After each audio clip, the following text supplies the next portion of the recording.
Hi, peace and love to everyone. This is Ifa Shewa. I pray all is well. As you can see in the title, I'll be going over why um, people leave Africa. And I'm going to just tell you straight,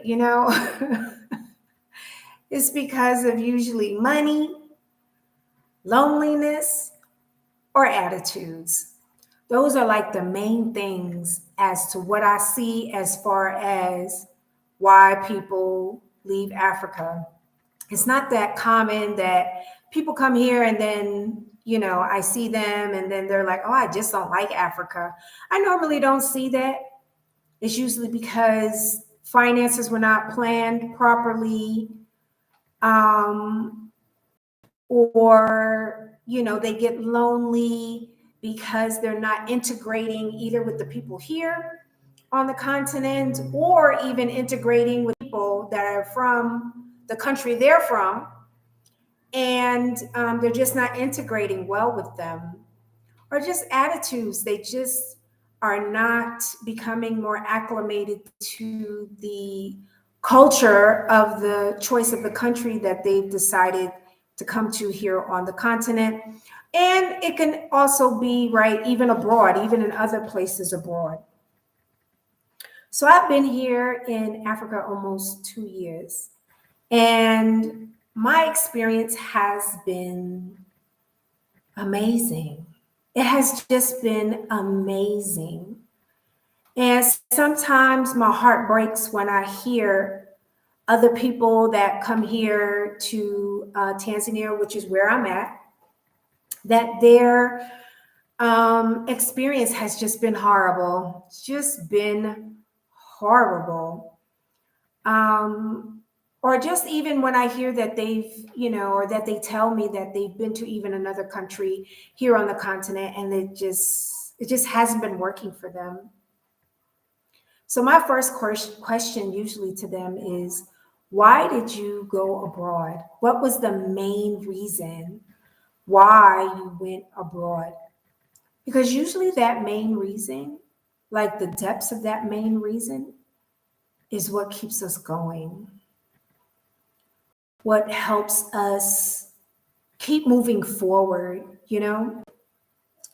So I also, and the reason why I'm answering this, talking about this, is because somebody asked me, like, how are you able to just pick up, and just move to Africa? How, how are you able to do that? And I am going to have a video, like the details of that.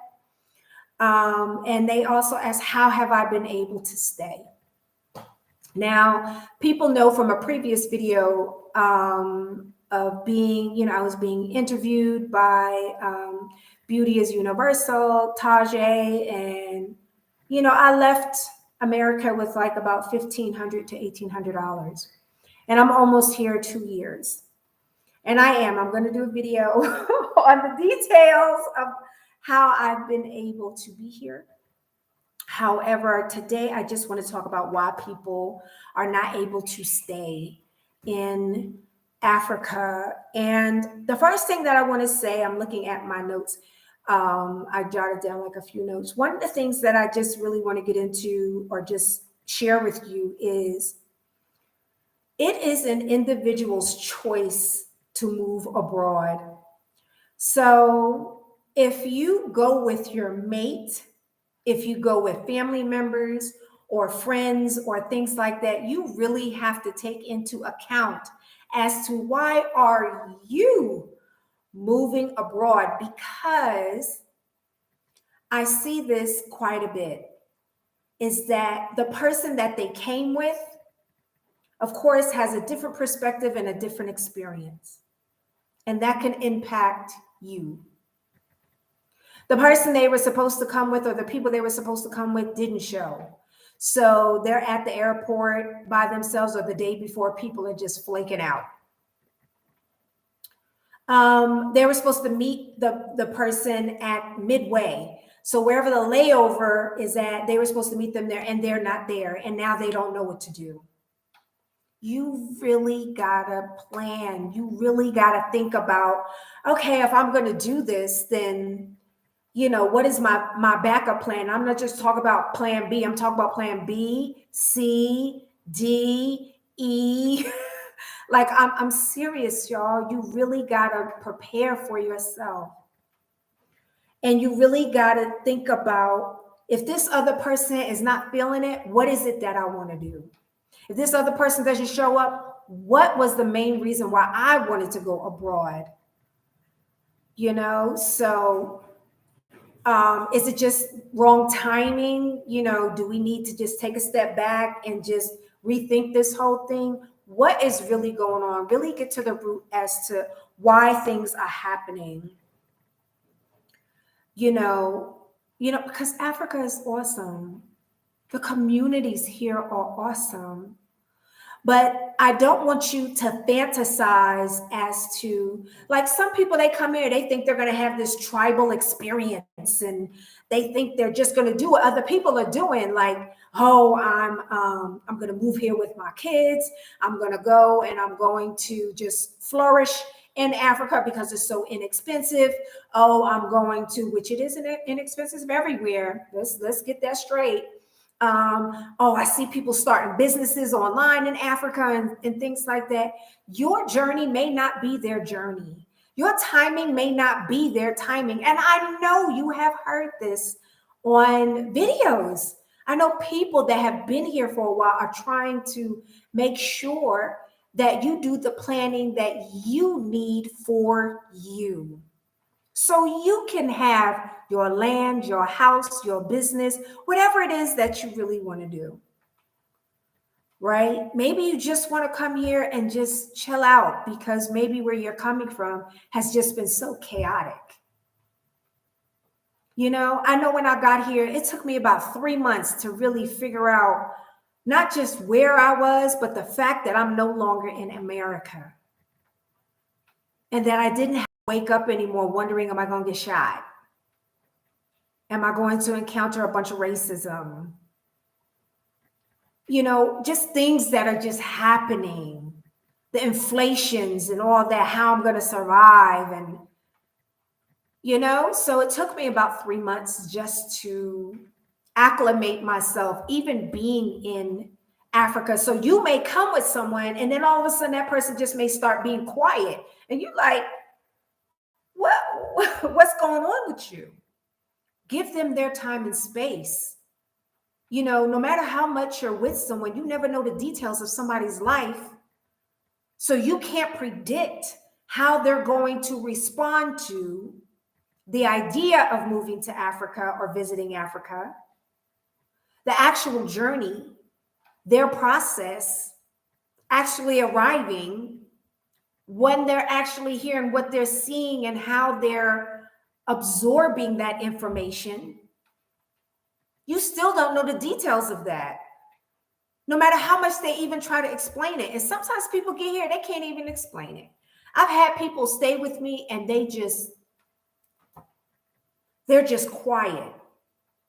And I give them their time and space to actually acclimate to where they are, but also have space to deal with leaving America, even if it's just to visit here in Africa. And that's not always going to be the turnout, right? Some people come here and then they don't leave. It depends on what their lifestyle was and is right now. So really being mindful of being in the present moment is a big thing. Some people are so burnt out that sometimes it's difficult for them to absorb Africa, and then other times they're just so freaking happy to be here that they just need time. And nobody knows how much time that's going to be, right? And nobody knows the timing of somebody else's growth. Nobody knows how they're going to even react or respond to the changes. You have a different language. You're eating different foods. You're going to different places you've never seen before. Maybe what you've been told in America is not what you're actually seeing once you arrive in Africa. Your reasons as to why you even left may change. You even have different smells going on. There's a lot of different things that are just going on once you get here to Africa. So we have to be really careful and mindful of how people actually absorb that information and what mindset they actually have before they left and the actual mindset that they have once they get here. So when some people come and then they can't stay, a lot of times it's because of their finances. They didn't get an online job or sign up with agencies before they left wherever they came from. They didn't plan out or even speak to the people that are on the continent to even get a realistic idea as to how much it's going to cost every 6 months or per year.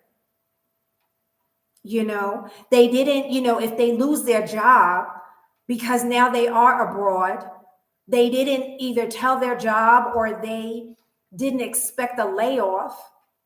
So what do you do in a country where you're just not going to some place and just applying for some job to where it could be enough that you're making enough money for your comfort? In some places, that's not even available. So what is your plan? And who is your support system? What does your support system look like? I did a video called No Money in Africa, Access Denied, when Cash App went down, PayPal went down, all of these different apps went down. Then what? What are you going to do if you don't have access to your money? What is your plan? And who is your support system to help you through that process? Who do you really know on the continent before you even come here that actually knows the information and is realistic? It's not fantasized. They're not blowing up your head, nothing like that at all. They're being real with you. Who's still going to be your financial support at home, where you're from? Just don't cut people off and move abroad and you don't know where you're going or what you're doing, or you haven't experienced it yet. And then what? When you've cut off all these people. Another reason why people normally, or not normally, but have the reason of leaving is because they get so lonely. It's difficult for them to cultivate themselves into the area in which they live, with the natives, or just even meshing with the people that are from the country that they're from, and they're not getting along with them. That can be rough on people. And y'all, I have seen it live and it has been horrifying. Or some people thought that they were going to come here and heal with the people that have already been here and things, and that doesn't happen. That's why I say heal where you are, my love. Heal where you are. Use all of the resources that you have where you are before you even come out here. Because just the changes alone that you're going to go through once you get here, that's enough right there. So trying to do a healing process in all of that, not knowing a lot of people when you come, not knowing who to trust when you come, can be a bit much. So make sure you're doing everything that you can where you are before you leave, right? And the attitudes, when people come here, everybody thinks, oh, I'm just going to be so welcomed here. Depending upon the country that you go to, you may not be so welcomed due to just your own swag. It may be a little bit much for them. So really understanding the culture before you even choose the country is really important. Learn their culture as much as their language, their policy, and their laws. As much as you possibly can before you come. And just don't think because if you come from America and you meet another American here, that they're just going to embrace you. That's not necessarily so. This is why I say everybody has a different perspective and a different experience when they come here. You may come with somebody, you may be getting along with everybody, woo! And then the other person that you're with, they like, wait a minute, this is not working for me. You know what I'm saying? So the attitudes that people have, if you really want to live abroad, cannot be the reason why. It could be the reason. It could be the reason why you want to either go home or do something different. However, just I'm here to encourage you to stay on the path that you chose for yourself. Stay on your path. Don't get so discouraged or just shaken off of what you have desired for so long to be able to experience. And sometimes people can't come with you. Sometimes people are not going to understand you. Sometimes people are going to talk about you. But do your best to prepare and then live the best life that you know is for you. I don't care if the creator told you, I don't care if somebody encouraged you before you left, whatever it is, however you got to that point, hold on to that. Because money, loneliness, and attitudes can 100% shake somebody, influence somebody, discourage somebody. So hold on to your dream and really think about your end result before you even get here. What is your end result? What is it that you really want to not only experience, but become and develop into, and all of that different stuff? What is that? You know, what type of experiences do you really want to have? What is your commitment to yourself? What does that commitment look like? You know, so that's what I have for you in this video of, you know, why some people don't stay in Africa. You know, it's the planning, it's the shake when they get here and they think Africa is just going to be so easy. And just moving abroad, period, can be a lot for somebody. And I'm not judging anybody. You do what's best for you. And if you feel that America is best for you, then go back to America. If you feel, you know, Europe or wherever you're coming from, the islands are best for you, then go there. Go ahead and do that. You know, whatever is best, wherever you can live your best life, that's where you need to be, you know. So that's it. That's this video. I hope everybody was able to hear me, see me, because I haven't done a live video in a long time. So I'm really hoping that you're able to hear me, see me, and all of that. Again, I am Ifashua. I'm here in Tanzania. I'm a mindfulness coach. I teach and I share my experiences about my travels, which I feel just so, sometimes it's just overwhelmingly a happiness that I'm able to even be able to share with you. Please give this video a thumbs up. Please subscribe to my channel. And I look forward to chatting with you soon. And all my peeps in New York, peace and love. And all the people that I have made friends with and things like that in California, peace and love. And I'll chat with everybody soon. Mwah. Peace and love.